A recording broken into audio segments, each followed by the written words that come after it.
My hands were shaking so badly I could barely hold the phone. The video feed from the nursery camera showed something I never expected to see, and my heart was hammering against my ribs like it might break through. I had to rewind it 3 times just to make sure I wasn't losing my mind. But there it was, crystal clear on the screen, and suddenly everything I thought I knew about the person I'd trusted most started cracking apart. Let me back up. 6 months earlier, my life looked perfect from the outside. I'm Michael Hartford, 42 years old, built a real estate portfolio that's worth about $8 million, living in a 4-bedroom colonial in the Westchester suburbs with my 7-year-old daughter, Emma. My ex-wife, Catherine, got remarried 2 years ago and moved to Boston with her new husband. A divorce that cost me $240,000 in settlements and legal fees, but honestly, it was worth it to finally have peace in the house. The thing about being a single dad with serious money is that people assume you've got it all figured out. Housekeepers, nannies, the works. But I'm not one of those guys who just throws cash at problems and walks away. I wanted to be present for Emma. I wanted to know who was in my house, who was watching her when I was at the office or showing properties. So when my previous nanny, Rebecca, decided to move to California with her boyfriend, I actually took the hiring seriously instead of just calling an agency. That's when I met Ashley. She was 23, skinny in that way that made you want to buy her lunch, with tired eyes and a resume that was basically blank. No formal childcare experience, no references I could actually call. She'd been living in her car for about 4 months after her parents kicked her out when she turned 18. I found her through a community outreach nonprofit that helps homeless young adults get back on their feet. They vouched for her character, said she was reliable, that she showed up. "Why should I hire you?" I remember asking her in my kitchen while Emma was at school. She was sitting at my granite island, drinking coffee from a mug that probably cost more than everything she owned combined, and she didn't look away. "Because I'll work harder than anyone else you interview," Ashley said, "and because I actually care about the people I work for. I'm not doing this for 2 years until I find something better. I'm doing this because I need it, and I'm going to be good at it." I liked her honesty. I liked that she didn't try to bullshit me with credentials she didn't have. I liked that when I told her the salary, $4,200 a month, plus room and board in the guest house, she actually got tears in her eyes. I told her she could start the following Monday. Emma took to her immediately. Kids always know, somehow. They can sense who's real and who's performing. Within 2 weeks, Ashley had Emma laughing during breakfast, helping her with her 2nd grade homework, without making it feel like a chore, braiding her hair in these intricate patterns that took forever, but made my daughter feel like a princess. I'd come home from work and hear them playing in the backyard, and there was something about it that made my chest tight in a good way. "Dad, Ashley taught me how to make friendship bracelets," Emma announced one Thursday evening, holding up her wrist. "She knows how to do like 50 different patterns. She learned it from her mom when she was a kid." That was the first time I realized I knew almost nothing about Ashley's life before the car, before the nonprofit. She didn't talk about it. She deflected with humor or changed the subject.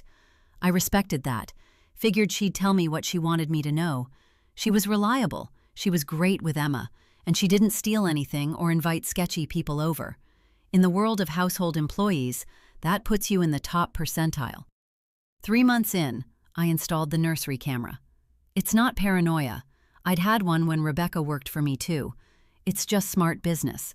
You monitor the people who have access to your child and your home. I set it up discreetly in the corner of Emma's bedroom, angled at her bed, and linked it to an app on my phone. I told Ashley about it during her first week, actually. Transparency. No surprises. "You checking up on me?" she'd asked, but she was smiling. "I'm checking up on everyone," I said. "Contractors, cleaners, babysitters. It's just how I do things." She shrugged. "That's fair." Everything was fine. Everything was great, actually. I was dating a woman named Jennifer, a divorce attorney I'd met at a country club fundraiser. She had a good sense of humor, didn't want anything serious, and genuinely seemed to like Emma. My business was thriving. Emma was happy. Ashley was the most reliable employee I'd ever had. On paper, everything was exactly where it should be. Then, One Tuesday evening in February, I was sitting in my home office reviewing contracts when I got a notification from the nursery camera. It was 9:47 p.m. Emma was already asleep, had been for almost 2 hours. I almost didn't check it, almost just deleted the notification and went back to work. I'm so glad I didn't. The video showed Ashley in Emma's room, standing over her sleeping daughter's bed, and she was doing something with her phone. She was taking pictures, close-up pictures of Emma while she slept, from multiple angles. And the way she was looking at my daughter's face, the intensity, the way she was touching her hair, her cheek, her shoulder, it wasn't maternal. It wasn't protective. It was something else entirely. Something that made my blood run ice cold. Character count, 10,087. I sat in my car for 3 hours that night, parked 2 blocks away from my own house, hands gripping the steering wheel so hard my knuckles turned white. I couldn't go inside, couldn't look at Ashley, couldn't breathe without feeling like my chest was caving in. The video kept playing in my head on a loop, her fingers touching Emma's face, that expression of intense focus, the way she angled the phone. I called my lawyer, Richard Castellano, at 11:47 p.m. He didn't pick up. Called again. Finally, at 12:34 a.m., he texted back, "This better be an emergency." I drove to his office downtown. He met me there in sweatpants and a Northwestern hoodie, looking irritated until he saw my face. "Show me," he said. I played the video 3 times. Richard watched it twice, then pulled up a chair and sat down hard. "That's not necessarily illegal," he said carefully. "I need to be honest with you. Photography of a minor in her own bed, even by a caregiver, isn't automatically—" "She's not her parent," I interrupted. "She's not even family. And look at her face, Richard. Look at how she's doing it." "I see it," he said quietly. "But in court, intent is difficult to prove. Unless there's more. Is there more?" My stomach dropped. More. There had to be more. I'd only checked that one video, that one moment. I'd been too horrified to keep watching. "Let me get a forensics team," Richard said. "Someone who can pull deleted files, metadata, everything on her phone and laptop. But Michael, I need you to understand something. If we're going down this road, you need to be prepared for what we might find. And you need to be prepared for what happens next. Once we know, we have to act. And that means police, custody implications, everything." I nodded. I was prepared. I had to be. The forensics expert, a woman named Dr. Patricia Chen from a firm in White Plains, arrived at my house the next morning while Ashley was still asleep in the guest house. I'd called her in sick to the nonprofit, told her to rest, and she'd actually seemed grateful. The normalcy of it made my skin crawl. Dr. Chen worked in my home office with Ashley's laptop and phone, both of which I'd retrieved while she slept. Took her 4 hours. When she was done, she looked at me with the kind of expression a doctor gets when they're about to tell you the diagnosis is terminal. "There are 347 photos," she said, "taken over the past 5 months. All of your daughter, sleeping, bathing, changing clothes, multiple angles, organized in hidden folders. And there's a chat history." My vision went white. I actually had to sit down or I would have fallen. "With who?" My voice didn't sound like my own. "Multiple accounts, different platforms. There are at least 7 people she's been in contact with, sharing images, discussing— I'm not going to say it, but you understand what this is." I understood. I was going to be sick. I excused myself and made it to the bathroom, where I threw up until there was nothing left. When I came back, Dr. Chen had printed everything, had organized it, had made it real and documented and impossible to deny. She gave me a flash drive with copies. "You need to go to the police," she said gently, "today, and you need to get your daughter somewhere safe." I called Richard. He called a detective he knew in the Westchester County Police Department.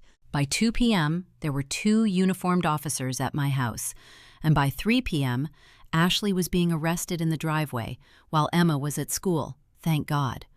Well, she didn't see it. She tried to run, actually tried to bolt toward the tree line at the back of the property. One of the officers tackled her into the grass. I watched from the window and I felt absolutely nothing. No satisfaction, no closure, just a hollow, expanding void where my sense of safety used to be. The arrest was reported to the Department of Child Services. They opened an investigation into whether I'd been negligent by hiring someone without a background check from a homeless shelter. The nonprofit, terrified of liability, released a statement saying Ashley had been cleared by their internal screening process, which turned out to be a 90-minute interview and a verbal reference check with someone who'd known her for 3 weeks. The legal process moved slowly and fast at the same time. Ashley was arraigned, bail set at $75,000, which a public defender argued should be lower. The DA, a woman named Susan Hoffman who had kids of her own, pushed hard. In the end, bail stayed at $75,000, and Ashley's mother, who I didn't even know was still in contact with her daughter, posted it. Turned out they'd reconciled about 6 months before Ashley came to work for me. Apparently, it was a very tearful reunion. Apparently, Ashley had cried and promised to change. Apparently, she'd lied. The photos and chats were evidence in a criminal case. Child sexual abuse material, federal charges, conspiracy, distribution, intent to exploit. Ashley's lawyer, a woman named Karen Morrison who smelled like desperation and cheap perfume, tried to argue that Ashley was just collecting the images for personal use, that there was no distribution, that the chat conversations were fantasy role-play that never resulted in actual contact. Then the DA introduced evidence of 3 separate meetings Ashley had arranged with men she'd met online, physical meetings. The first one was 2 weeks before she started working for me. The second was after she'd been hired, but before she had access to Emma. The third was scheduled for the following week. I learned all of this in depositions and court filings. I learned that while I was building my real estate portfolio and dating Jennifer and thinking I was being a responsible parent with my nanny camera, Ashley was actively networking with child predators, planning meetings, discussing my daughter like she was a product. The trial lasted 6 weeks. I had to sit in a courtroom and listen to her defense attorney argue that my daughter's photos shouldn't be considered evidence of Ashley's intent to distribute because they were found on a device, not actively being transmitted. I had to watch Ashley sit at the defense table in professional clothing that her mother had bought for her, looking appropriately remorseful, while her lawyer suggested that I was a wealthy businessman who had falsely accused a vulnerable young woman because I was uncomfortable with her background. The jury deliberated for 4 hours, guilty on all counts. Sentencing came 3 months later. Judge Patricia Whitmore, a woman in her 60s who'd presided over 17 years of cases in Westchester County, looked at Ashley with a coldness I'd rarely seen directed at another human being. This court finds that you engaged in the systematic exploitation of a child in your care, Judge Whitmore said, that you deliberately and with premeditation collected and distributed images of that child for the gratification of adult predators, that you orchestrated meetings with individuals whose stated intent was to commit crimes against children, the fact that you were homeless, that you had a difficult childhood, that you were lonely and seeking connection. None of these facts excuse what you did. They explain it, perhaps, but they do not excuse it. She sentenced Ashley to 15 years in federal prison. 15 years! I'd been holding myself together throughout the trial, maintaining composure for Emma's sake. But when I heard that sentence, something inside me broke open.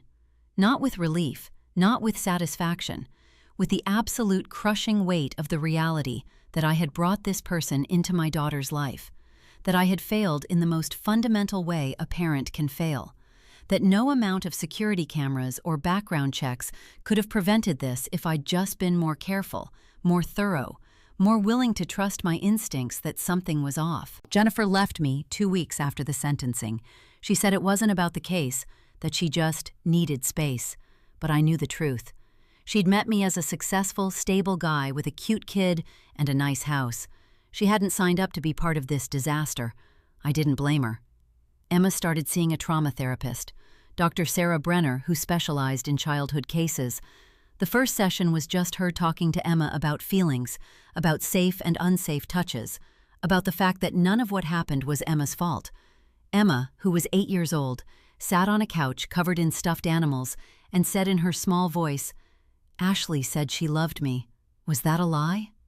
Dr. Brenner looked at me over Emma's head, and I saw the answer on her face. Yes, baby, it was all a lie. I pursued a civil suit against the nonprofit that had vouched for Ashley. Their insurance company settled for $400,000, which I put in a trust fund for Emma's therapy and future care. It wasn't about the money. It was about making absolutely sure they changed their screening process, that they didn't hand over another vulnerable child to another predator wearing a sad smile. But here's the thing nobody tells you about justice. It doesn't feel like justice. It feels like you got the garbage out of your house, but the smell lingers. It gets into the walls. It never completely goes away. A year after Ashley's sentencing, I was contacted by a journalist named Marcus Webb from the New York Times. He wanted to write about the case, about me, about Emma, about the nonprofit's failures. I agreed to an interview because I thought it might help other parents, might make people think twice before hiring someone based on a good story and a nonprofit's verbal assurance. The article ran on a Sunday in the Metro section. It was thorough and devastating and true. It quoted the nonprofit's director admitting that their screening process was informal. It included quotes from when the DA about the rise of online predator networks. It included a photo of me and Emma, though we'd specifically requested they not use one. What it also included was a quote from Karen Morrison, Ashley's defense attorney, suggesting that wealthy professionals sometimes use the justice system to destroy vulnerable individuals who threaten their carefully constructed images. The implication was clear. I was a rich guy who'd destroyed a poor girl's life out of spite or paranoia. 3 weeks after the article ran, I got a call from a woman named Linda Vasquez. She said she was a social worker in Connecticut and she'd read the article. She said she wanted to meet with me about something important. We met at a coffee shop in Stamford. Linda was in her 50s, with gray threaded through her black hair and tired eyes that had clearly seen too much. She ordered a black coffee and got straight to the point. Ashley didn't start 5 months ago, Linda said. She's been doing this for at least 8 years. Different identities, different locations, different nonprofits. We've been tracking her for 3 years through a federal task force. My coffee cup froze halfway to my mouth. There was a girl in New Haven, Linda continued, 5 years old. She spent 3 months with Ashley before we found the images and removed her. There was another in Bridgeport, another in New York. We couldn't build a case on any of them because the families either didn't want to come forward or the evidence was circumstantial. But when your case went public, other victims' families started contacting us, started sharing what they'd found, started being willing to testify. How is that possible? I asked. If you knew about her. We couldn't prove it was her, Linda said quietly. She used different names, different SSNs, forged documents. She had an entire network of people helping her move between states, real good at disappearing and reappearing as someone new. Your case gave us the evidence we needed. The DNA from a water bottle in your guest house matched DNA from evidence collected in Connecticut 3 years ago. I felt the room tilt. We've opened 14 new investigations, Linda said. 14 cases we're now able to pursue because of what you brought to light. There are going to be more charges, more trials. And because of that, we've also found 7 of the men she was connected with online. We've taken them down. Child sexual abuse material, conspiracy, intent to distribute. All of it traces back to her network. She slid a folder across the table. Inside were printouts of case files, photos of children, timelines that showed a pattern of predatory behavior spanning nearly a decade. I wanted you to know, Linda said.